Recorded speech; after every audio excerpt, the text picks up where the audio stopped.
we got Melee, finally. After 1,000 Chaos Lamps, we finally got a +3 level of on skills on a Fractured Spirit Amulet. So now the first thing that we want to do is simply add that prefix. We got accuracy. So now that we got the atrocious accuracy mod, we need to re-roll it, and the way we're going to do this is by re-rolling it with a perfect essence of enhancement. But we need the Omen of Sinistral Crystallization so that it removes only a prefix mod. So we will activate the Omen of Sinistral Crystallization, bring that perfect essence of enhancement, and roll that accuracy the fuck out of here. Activate the Omen of Sinistral Necromancy, which states that our desecration will only add a prefix, and it is exactly what we want. We activate the Omen of Abyssal Echoes. If you want that extra bit of luck, you ask Ibanashi to just guide it. There it is. There it is. You see that? You see that motion? That is exactly what we were looking for. Now bring that amulet over to the Well of Souls and reveal. We got Energy Shield and Energy Flat, which is not bad. However, we are on all melee and we need, I was gonna say we needed armor. However, we got maximum energy shield. So here's the deal. 38 to increase maximum energy shield is actually really good. However, it is a tier 3 and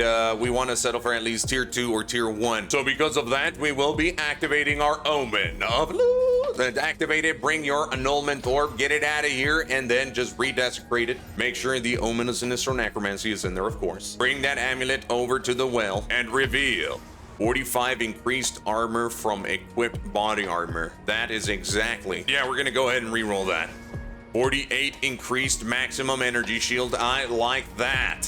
A tier 1 at damn. Either of these two choices would have worked for me. However, I like the idea of maximum energy shield, and at the end of the day, I might have just crafted an amulet for myself. The one that I currently have does help me out a lot with the fire and chaos, because I do need that. And we have 38 increased armor, which is a tier 3. Depending on the suffixes that we grab, we might be able to use this instead of the one that we have. Now that we have our amulet with 4 modifiers, we need to focus on adding our last 2 modifiers. Activate the Omen of Catalyzing Exaltation, and it states that while this item is active in your inventory, your next exalted orb will consume all catalyst quality to increase the chances of the corresponding type of modifier. Now, the modifier that we are going to use is a mana modifier, and we'll just add mana quality all the way up to 20. Make sure that the Omen of Catalyzing Exaltation is active. We grab that perfect exalted orb and we slam in Strength. And we do it again and slam in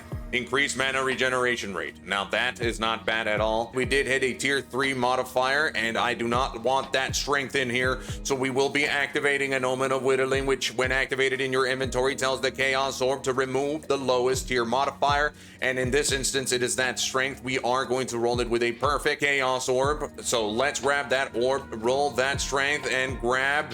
It doesn't make sense for me to roll that tier 3 strength and then keep a tier 3 cold res. We will be activating another Omen of Whittling, grabbing another perfect exalted and rolling that cold res and turn it into all elemental resistances. And now we have a very goated piece. Honestly, I did not know that I was going to be crafting an amulet for myself, so I'm a little bit flabbergasted and I do not know how to end this video. However, please help me out with a like. Also, let me know in the comment section down below what you guys think the best enchantment for amulets on a Werewolf Druid would be, as I am still figuring this out.